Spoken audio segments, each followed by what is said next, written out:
어제 열린 조현아 전 대한항공 부사장의 결심 공판에서 검찰은 조 전 부사장에게 징역 3년을 구형했지요.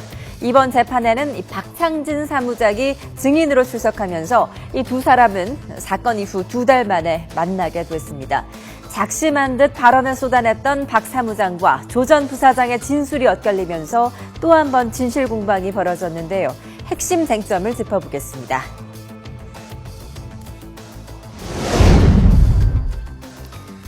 이번 사건의 최대 쟁점은 항공기 회항 여부입니다. 조 전 부사장이 받고 있는 5가지 혐의 가운데 가장 형량이 높게 적용될 수 있는 항목인 만큼 두 사람의 주장이 팽팽하게 엇갈렸습니다. 먼저 조 전 부사장은 회항 지시에 대해 비행기를 되돌린 적이 없다고 주장했습니다. 당시 땅콩 서비스 매뉴얼 문제로 흥분 상태였기 때문에 항공기가 이동하고 있는지를 몰랐다는 겁니다. 하지만 박창진 사무장은 조 전 부사장이 수차례 창문으로 밖의 상황을 살폈다고 주장했는데요. 해당 비행기가 다른 기종에 비해 창문이 크기 때문에 비행기가 움직이는 것을 알고 있었을 것이라고 덧붙였습니다. 또 비행기를 세우라는 지시에 대해 조 전 부사장은 비행 전 모든 절차를 중지하라고 한 것이지 움직이는 비행기를 세우라고 한 것이 아니라고 주장했습니다. 하지만 박창진 사무장은 조 전 부사장이 비행기를 안 띄울 거야, 세워라고 말한 것은 분명한 사실이라고 주장했습니다. 이런 대치 상황이 나오게 된 것, 조 전 부사장의 지시에 고의성이 있었는지 여부가 형량에 중요한 영향을 미치고 있기 때문입니다.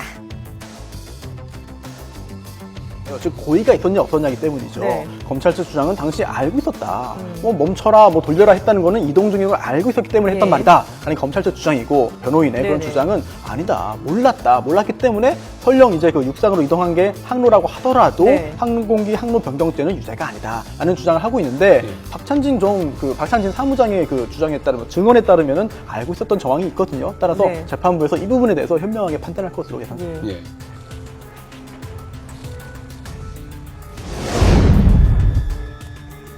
박창진 사무장이 비행기에서 내리기 전 이 폭행 여부에 대해서도 두 사람의 주장은 대치됐습니다. 조 전 부사장은 박창진 사무장에게 폭행을 가한 사실이 있느냐는 질문에 전혀 그런 사실이 없다라고 답한 반면 박 사무장은 조 전 부사장이 매뉴얼이 담긴 파일철로 자신의 손등을 수차례 내리쳤다고 답을 했습니다.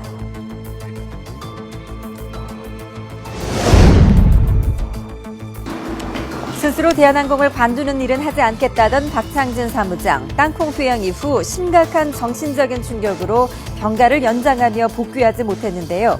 지난 주말이었던 1일 58일 만에 업무에 복귀해 첫 비행에 나섰죠. 앞서 조양우 회장이 조 전 부사장의 두 번째 재판에 증인으로 출석을 마치고 나와 박창진 사무장에 사과한 지 이틀 만이었습니다.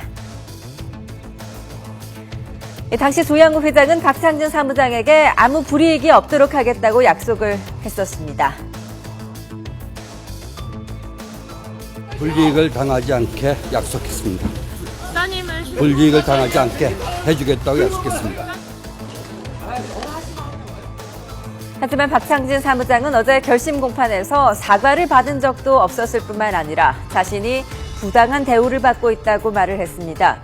박창진 사무장이 이런 주장을 하는 이유는 복귀 후에 받은 스케줄에 있습니다. 박창진 사무장은 기존에 같이 일하던 팀원들과 함께 가는 비행이 거의 없다면서 팀 중심으로 이루어지는 비행 시스템에서 자신이 배정받은 스케줄이 부당하다고 주장을 했습니다.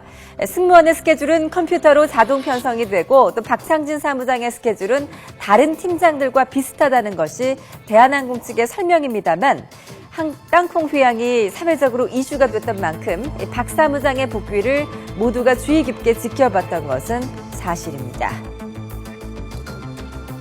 우리 기업 문화가 지금 사실은 이런 모습이 보편적이었던 것 같아요. 법 위에 어떤 우리 나름대로의 질서들이 있다. 그리고 그것은 폄훼되거나 공격 당해서는 안 된다. 그런 것들을 한번 반추해 본다면 우리가 이번 기회에 정말 제대로 된 기업의 질서가 무엇을 지켜야지만 모두를 위해서 활용될 수 있는지를 한번 사회적으로 고민해보는 그런 기회가 될 수 있지 않을까 생각합니다.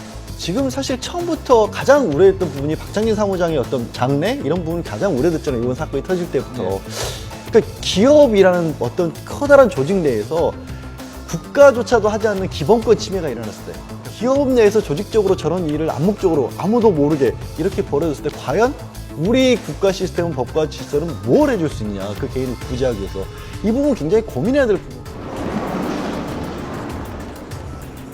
조 전 부사장에 대한 선고는 오는 12일 다음 주 목요일에 열립니다. 이 두 사람의 엇갈린 주장이 재판 결과에 어떤 영향을 미칠지 관심이 쏠립니다.